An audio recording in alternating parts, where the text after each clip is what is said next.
ನಮಸ್ಕಾರ. ಈ ಒಂದು ವಿಡಿಯೋದಲ್ಲಿ ಇತಿಹಾಸ ವಿಭಾಗದಲ್ಲಿ ಬರುವಂತ ಮೊದಲನೇ ಅಧ್ಯಾಯ ಭಾರತಕ್ಕೆ ಯುರೋಪಿಯನ್ರ ಆಗಮನ. ಈ ಒಂದು ಅಧ್ಯಾಯಕ್ಕೆ ಸಂಬಂಧಿಸಿದಂತೆ LBA ಪಾಠ ಆಧಾರಿತ ಮೂಲ್ಯಾಂಕನದಲ್ಲಿ ಕೇಳಿರುವಂತಹ ಪ್ರಶ್ನೆಗಳನ್ನ ಉತ್ತರಿಸಿಕೊಂಡು ಬರೋಣ. ನೀವು ಸಹ ಈ ಎಲ್ಲ ಪ್ರಶ್ನೆಗಳನ್ನ ಉತ್ತರಿಸ್ತಾ ಪ್ರಾಕ್ಟೀಸ್ ಮಾಡಿಕೊಳ್ಬಹುದಾಗಿರುವಂತದ್ದಾಗಿದೆ. ಪೂರ್ತಿಯಾಗಿರುವಂತಹ ವಿಡಿಯೋನು ವೀಕ್ಷಿಸಿ ಹಾಗೂ ನಿಮಗೆ ಈ ವಿಡಿಯೋ ಇಷ್ಟ ಆದಲ್ಲಿ ಲೈಕ್ ಮಾಡಿ. ಮೊದಲ ವಿಭಾಗದಲ್ಲಿ ಪ್ರತಿಯೊಂದು ಪ್ರಶ್ನೆ ಅಥವಾ ಪೂರ್ಣ ಹೇಳಿಕೆಗಳಿಗೆ 4 ಆಯ್ಕೆಗಳನ್ನು ನೀಡಲಾಗಿದೆ. ಅವುಗಳಲ್ಲಿ ಸೂಕ್ತವಾದ ಒಂದು ಉತ್ತರವನ್ನು ಆರಿಸಿ ಅದರ ಕ್ರಮಾಕ್ಷರದೊಡನೆ ಪೂರ್ಣ ಉತ್ತರವನ್ನು ಬರೆಯಿರಿ ಅಂತ ಕೇಳಿರುವುದು. 4 ಆಯ್ಕೆಗಳನ್ನು ಕೊಟ್ಟಿದ್ದಾರೆ. ಅದರಲ್ಲಿ ಸರಿಯಾಗಿರುವಂತಹ ಉತ್ತರವನ್ನು ಆರಿಸಿ ಅದರ ಕ್ರಮಾಕ್ಷರದೊಂದಿಗೆ ಉತ್ತರಿಸಬೇಕಾಗಿರುವಂತದ್ದಾಗಿದೆ. ಮೊದಲನೇ ಪ್ರಶ್ನೆ ಇರುವಂತದ್ದು, ಯುರೋಪಿನ ವ್ಯಾಪಾರದ ಹೆಬ್ಬಾಗಿಲು ಎಂದು ಯಾವುದನ್ನು ಕರೆಯುತ್ತಾರೆ ಅಂತ ಕೇಳಿರುವಂತದ್ದು. ಇಲ್ಲಿ 4 ಆಯ್ಕೆಗಳನ್ನು ಕೊಟ್ಟಿರುವಂತದ್ದಾಗಿದೆ. ನಾವು ನೇರವಾಗಿ ಉತ್ತರವನ್ನ ನೋಡ್ಕೊಂಡು ಬರೋಣ. ಕಾನ್ಸ್ಟಾಂಟಿನೋಪಲ್ ಯುರೋಪಿನ ವ್ಯಾಪಾರದ ಹೆಬ್ಬಾಗಿಲಾಗಿರುವಂತದ್ದಾಗಿದೆ. ಇನ್ನು ಎರಡನೇ ಪ್ರಶ್ನೆ, ಭಾರತಕ್ಕೆ ಹೊಸ ಜಲಮಾರ್ಗವನ್ನು ಕಂಡು ಹಿಡಿದವರು ಯಾರು ಅಂತ ಕೇಳಿರುವಂತದ್ದು. ಭಾರತಕ್ಕೆ ಹೊಸ ಜಲಮಾರ್ಗವನ್ನು ಕಂಡು ಹಿಡಿದವರು ವಾಸ್ಕೋ ಡಿ ಗಾಮ. ಇನ್ನು ಮೂರನೇ ಪ್ರಶ್ನೆ, ನೀಲಿ ನೀರಿನ ನೀತಿಯನ್ನು ಜಾರಿಗೆ ತಂದ ಪೋರ್ಚುಗೀಸ್ ವೈಸ್ರಾಯ ಯಾರು ಅಂತ ಕೇಳಿರುವಂತದ್ದು. ನೀಲಿ ನೀರಿನ ನೀತಿಯನ್ನು ಜಾರಿಗೆ ತಂದ ಪೋರ್ಚುಗೀಸ್ ವೈಸ್ರಾಯ ಫ್ರಾನ್ಸಿಸ್ಕೋ ಡಿ ಅಲ್ಮೇಡ್ ಆಗಿರುವಂತದ್ದು. ಇನ್ನು ನಾಲ್ಕನೇ ಪ್ರಶ್ನೆ, ಮೊದಲ ಕಾರ್ನಾಟಿಕ್ ಯುದ್ಧವು ಈ ಒಪ್ಪಂದದೊಂದಿಗೆ ಕೊನೆಗೊಂಡಿತು ಅಂತ ಕೇಳಿರುವಂತದ್ದು. ಮೊದಲ ಕಾರ್ನಾಟಿಕ್ ಯುದ್ಧವು ಎಕ್ಸ್ಲಾ ಚಾಪೆಲ್ ಒಪ್ಪಂದದೊಂದಿಗೆ ಕೊನೆಗೊಂಡಿತು. ಇನ್ನು ಐದನೇ ಪ್ರಶ್ನೆ, ಬಂಗಾಳದಲ್ಲಿ ಬ್ರಿಟಿಷರಿಗೆ ಮುಕ್ತ ವ್ಯಾಪಾರ ಮಾಡಲು ದಸ್ತಕ್ಗಳನ್ನು ನೀಡಿದ ಮೊಘಲ್ ದೊರೆ ಯಾರು ಅಂತ ಕೇಳಿರುವಂತದ್ದು. ಬಂಗಾಳದಲ್ಲಿ ಬ್ರಿಟಿಷರಿಗೆ ಮುಕ್ತ ವ್ಯಾಪಾರ ಮಾಡಲು ದಸ್ತಕ್ಗಳನ್ನು ನೀಡಿದ ಮೊಘಲ್ ದೊರೆ ಫಾರೂಕ್ ಸಿಯಾರ್. ಇನ್ನು ಎರಡನೇ ವಿಭಾಗದಲ್ಲಿ ಈ ಪ್ರತಿಯೊಂದು ಪ್ರಶ್ನೆಗೂ ಒಂದು ವಾಕ್ಯದಲ್ಲಿ ಉತ್ತರಿಸಿರಿ ಅಂತ ಹೇಳಿ ಕೇಳಿರುವಂತದ್ದು. ಆರನೇ ಪ್ರಶ್ನೆ, ದ್ವಿಸರ್ಕಾರ ಪದ್ಧತಿಯನ್ನು ಜಾರಿಗೆ ತಂದ ಬ್ರಿಟಿಷ್ ಅಧಿಕಾರಿ ಯಾರು ಅಂತ ಹೇಳಿ ಕೇಳಿರುವಂತದ್ದು. ರಾಬರ್ಟ್ ಕ್ಲೈವ್ ದ್ವಿಸರ್ಕಾರ ಪದ್ಧತಿಯನ್ನು ಜಾರಿಗೆ ತಂದ ಬ್ರಿಟಿಷ್ ಅಧಿಕಾರಿಯಾಗಿರುವಂತದ್ದು. ಏಳನೇ ಪ್ರಶ್ನೆ, ನೀಲಿ ನೀರ್ ನೀತಿ ಎಂದರೇನು ಅಂತ ಹೇಳಿ ಕೇಳಿರುವಂತದ್ದು.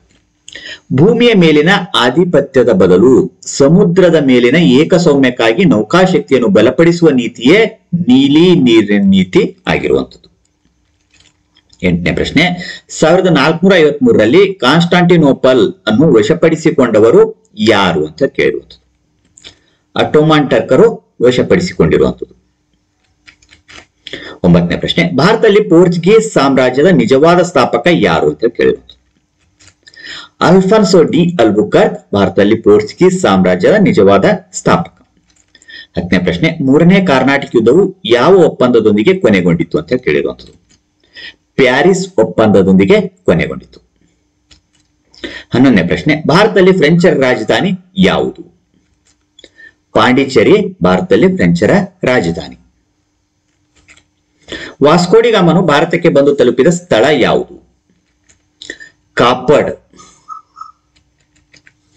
ಇನ್ನು 13ನೇ ಪ್ರಶ್ನೆ, ಮಾರ್ತಾಂಡ ವರ್ಮನ ಆಳ್ವಿಕೆಯಲ್ಲಿ ವಿಶ್ವದ ಪ್ರಮುಖ ಸಾಂಬಾರು ಪದಾರ್ಥಗಳ ಕೇಂದ್ರವಾಗಿ ಗುರುತಿಸಲ್ಪಟ್ಟ ನಗರ ಯಾವುದು?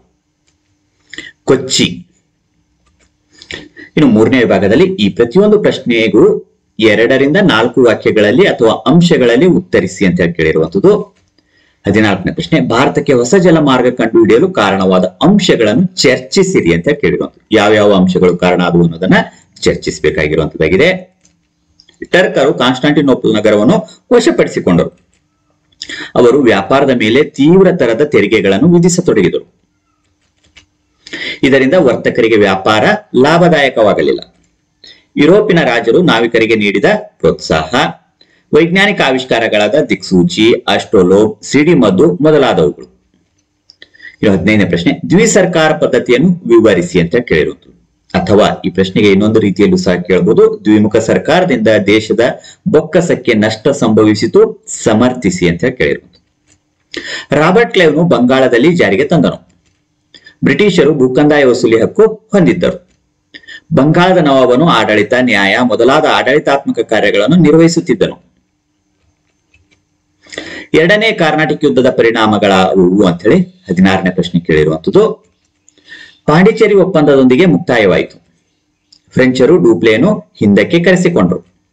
ಫ್ರೆಂಚರಿಗೆ ರಾಜಕೀಯ ಹಿನ್ನಡೆಯನ್ನು ತಂದುಕೊಟ್ಟಿತು, ಬ್ರಿಟಿಷರಿಗೆ ಪ್ರತಿಷ್ಠೆಯನ್ನು ತಂದುಕೊಟ್ಟಿತು. ಇನ್ನು 17ನೇ ಪ್ರಶ್ನೆ, ಮೂರನೇ ಕಾರ್ನಾಟಿಕ್ ಯುದ್ಧದ ಫಲಿತಾಂಶಗಳೇನು ಅಂತ ಕೇಳಿರುವಂತದ್ದು. ಐರ್ಕೂಟ್ನು ಫ್ರೆಂಚರನ್ನು ಸೋಲಿಸಿ ಬುಸ್ಸಿಯನ್ನು ಸೆರೆ ಹಿಡಿದನು. ಫ್ರೆಂಚರು ಭಾರತದಲ್ಲಿ ತಮ್ಮ ನೆಲೆಗಳನ್ನು ಕಳೆದುಕೊಂಡರು. ಪ್ಯಾರಿಸ್ ಒಪ್ಪಂದದ ಪ್ರಕಾರ ಪಾಂಡಿಚೇರಿಯನ್ನು ಫ್ರೆಂಚರಿಗೆ ಹಿಂದಿರುಗಿಸಲಾಯಿತು. ದಕ್ಷಿಣ ಭಾರತದಲ್ಲಿ ಫ್ರೆಂಚರು ಮೂಲೆ ಗುಂಪಾದರು. ಇನ್ನು 18ನೇ ಪ್ರಶ್ನೆ, ಬಕ್ಸರ್ ಕದನದ ಕಾರಣಗಳನ್ನು ತಿಳಿಸಿ ಅಂತ ಕೇಳಿರುವುದು. ಮೀರ್ ಕಾಸಿಂ ಬಂಗಾಳದ ಎಲ್ಲ ವ್ಯಾಪಾರವನ್ನು ಸುಂಕ ಮುಕ್ತಗೊಳಿಸಿದನು. ಪರಿಣಾಮವಾಗಿ ಬ್ರಿಟಿಷರ ವ್ಯಾಪಾರಕ್ಕೆ ಹೊಡೆತ ಬಿದ್ದಿತು. ಬ್ರಿಟಿಷರು ಮೀರ್ ಕಾಸಿಂನನ್ನು ಇಳಿಸಿ ಮೀರ್ ಜಾಫರ್ನನ್ನು ನವಾಬನನ್ನಾಗಿ ಮಾಡಿದರು. ಮೀರ್ ಕಾಸಿಮನು ಬ್ರಿಟಿಷರ ವಿರುದ್ಧ ಸಂಘಟನಾತ್ಮಕ ಹೋರಾಟಕ್ಕೆ ಮುಂದಾದನು. ಇನ್ನು 19ನೇ ಪ್ರಶ್ನೆ, ಬಕ್ಸರ್ ಕದನವು ಬಂಗಾಳದ ಮೇಲೆ ಬ್ರಿಟಿಷರು ಪ್ರಭುತ್ವ ಸಾಧಿಸುವಂತೆ ಮಾಡಿತು, ಸಮರ್ಥಿಸಿ ಅಂತ ಕೇಳಿರೋದು. ಅಥವಾ ಈ ಪ್ರಶ್ನೆಗೆ ಇನ್ನೊಂದು ರೀತಿಯಲ್ಲೂ ಸಹ ಪ್ರಶ್ನೆ ಕೇಳಬಹುದಾಗಿರುವಂತದ್ದು, ಬಕ್ಸರ್ ಕದನದ ಪರಿಣಾಮಗಳೇನು ಅಂತ ಹೇಳಿ ಕೇಳಬಹುದಾಗಿರುವಂತದ್ದು. ಈ ಒಂದು ಪ್ರಶ್ನೆಯ ಉತ್ತರ ಈ ರೀತಿಯಾಗಿ ಬರುವಂತದ್ದು. 2ನೇ ಶಾ ಆಲಂ ಈಸ್ಟ್ ಇಂಡಿಯಾ ಕಂಪನಿಗೆ ಬಂಗಾಳದ ಮೇಲಿನ ದಿವಾನಿ ಹಕ್ಕನ್ನು ನೀಡಿದನು. ಶಾ ಆಲಂ ವಾರ್ಷಿಕ 26 ಲಕ್ಷ ರೂಪಾಯಿ ಪಡೆದು ಬಂಗಾಳದ ಮೇಲಿನ ಹಕ್ಕನ್ನು ಬಿಟ್ಟುಕೊಡಬೇಕಾಯಿತು. ಔಡ್ನ ನವಾಬ ಕಂಪನಿಗೆ ಯುದ್ಧ ನಷ್ಟ ಪರಿಹಾರವಾಗಿ 50 ಲಕ್ಷ ರೂಪಾಯಿ ಕೊಡಬೇಕಾಯಿತು. ಮೀರ್ ಜಾಫರ್ನ ಮಗನಿಗೆ ವಿಶ್ರಾಂತಿ ವೇತನ ನೀಡಿದರು. ಬಂಗಾಳದ ಪೂರ್ಣ ಆಡಳಿತ ಕಂಪನಿಗೆ ಒಳಪಟ್ಟಿತು. ರಾಬರ್ಟ್ ಕ್ಲೈವ್ ದ್ವಿಸರ್ಕಾರವನ್ನು ಜಾರಿಗೆ ತಂದನು. ಇನ್ನು 20ನೇ ಪ್ರಶ್ನೆ, ಪ್ಲಾಸಿ ಕದನದ ಕಾರಣ ಮತ್ತು ಪರಿಣಾಮಗಳೇನು ಅಂತ ಕೇಳಿರುವಂತದ್ದು. ಪ್ಲಾಸಿ ಕದನಕ್ಕೆ ಕಾರಣಗಳು ದಸ್ತಕ್ಗಳ ದುರುಪಯೋಗ, ಅನುಮತಿ ಇಲ್ಲದೆ ಕೋಟೆಯ ದುರಸ್ತಿ, ಕಪ್ಪು ಕೋಣೆ ದುರಂತ. ಇನ್ನು ಪ್ಲಾಸಿ ಕದನದ ಪರಿಣಾಮಗಳು, ಮೀರ್ ಜಾಫರ್ ಬಂಗಾಳದ ನವಾಬನಾದನು. ಕಂಪನಿಯು ಬಂಗಾಳ ಪ್ರಾಂತ್ಯದಲ್ಲಿ ವ್ಯಾಪಾರ ನಡೆಸಲು ಅನಿರ್ಬಂಧಿತ ಹಕ್ಕನ್ನು ಪಡೆಯಿತು. ಮೀರ್ ಜಾಫರ್ ಕಂಪನಿಗೆ 17 ಕೋಟಿ 70 ಲಕ್ಷ ರೂಪಾಯಿ ನೀಡಿದನು. ಭಾರತೀಯರಲ್ಲಿದ್ದ ಅನೈಕ್ಯತೆ, ಅಸಂಘಟನೆ ಮತ್ತು ವ್ಯಾಪಾರಿ ವರ್ಗದ ಲೋಭಿತನವನ್ನು ಪ್ರದರ್ಶಿಸಿತು. 21ನೇ ಪ್ರಶ್ನೆ, ಮಾರ್ತಾಂಡವರ್ಮನು ಡಚ್ಚರನ್ನು ಹೇಗೆ ನಿಯಂತ್ರಿಸಿದನು ಅಂತ ಹೇಳಿ ಕೇಳಿರುವಂತದ್ದು. 1758ರವರೆಗೆ ವೈನಾಡು ಸಂಸ್ಥಾನವನ್ನು ಆಳಿದನು. ಡಚ್ಚರಿಂದ ತನ್ನ ಸಂಸ್ಥಾನವನ್ನು ರಕ್ಷಿಸಿದನು. ರಾಜಧಾನಿಯನ್ನು ತಿರುವನಂತಪುರಕ್ಕೆ ಸ್ಥಳಾಂತರಿಸಿದನು. ಕರಿಮೆಣಸಿನ ವ್ಯಾಪಾರದಲ್ಲಿ ಹಿಡಿತ ಸಾಧಿಸುತ್ತಿದ್ದ ಡಚ್ಚರನ್ನು ತಡೆಗಟ್ಟಿದನು. ಡಚ್ಚರು ತಿರುವಾಂಕೂರಿನ ಮೇಲೆ ಆಕ್ರಮಣ ಮಾಡಿದಾಗ ಡಚ್ ಕೂಟವನ್ನು ಸೋಲಿಸಿದನು. ನೆಡುಮಂಗಡ ಮತ್ತು ಕೊಟ್ಟಾರ್ಕರ್ ವ್ಯಾಪಾರಿ ಕೇಂದ್ರಗಳನ್ನು ವಶಪಡಿಸಿಕೊಂಡನು. 1741ರಲ್ಲಿ ಡಚ್ಚರು ತಿರುವಾಂಕೂರಿನ ಮೇಲೆ ಯುದ್ಧ ಸಾರಿದರು. ಮಾರ್ತಾಂಡವರ್ಮ ಡಚ್ಚರನ್ನು ಹಿಮ್ಮೆಟ್ಟಿಸಿದನು.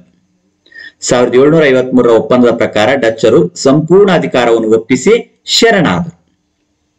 ಈ ರೀತಿಯಾಗಿ ಈ ಒಂದು ಅಧ್ಯಾಯಕ್ಕೆ ಸಂಬಂಧಿಸಿದಂತೆ LBA ಲೆಸನ್ ಬೇಸ್ಡ್ ಅಸೆಸ್ಮೆಂಟ್ ಅಥವಾ ಪಾಠ ಆಧಾರಿತ ಮೂಲ್ಯಾಂಕನದಲ್ಲಿ ಕೇಳಿರುವಂತಹ ಪ್ರಶ್ನೆಗಳ ಮಾದರಿ ಉತ್ತರಗಳು ಇರುವಂತದ್ದಾಗಿದೆ. ಈ ವಿಡಿಯೋ ನಿಮಗೆ ಇಷ್ಟ ಆದಲ್ಲಿ ಲೈಕ್ ಮಾಡಿ. ಈ ತರ ಒಂದು ಅಧ್ಯಾಯಗಳಿಗೆ ಸಂಬಂಧಿಸಿರುವಂತಹ ವಿಡಿಯೋಗಳು ವೀಕ್ಷಿಸುವುದಕ್ಕಾಗಿ ಡಿಸ್ಕ್ರಿಪ್ಷನ್ ಬಾಕ್ಸ್ ನಲ್ಲಿ ಲಿಂಕ್ ಇರ್ತದೆ, ಕ್ಲಿಕ್ ಮಾಡಿ ವೀಕ್ಷಣೆ ಮಾಡಿಕೊಳ್ಬಹುದು. ಮತ್ತೆ ಮುಂದಿನ ಭಾಗದಲ್ಲಿ ಭೇಟಿಯಾಗೋಣ. ಧನ್ಯವಾದಗಳು.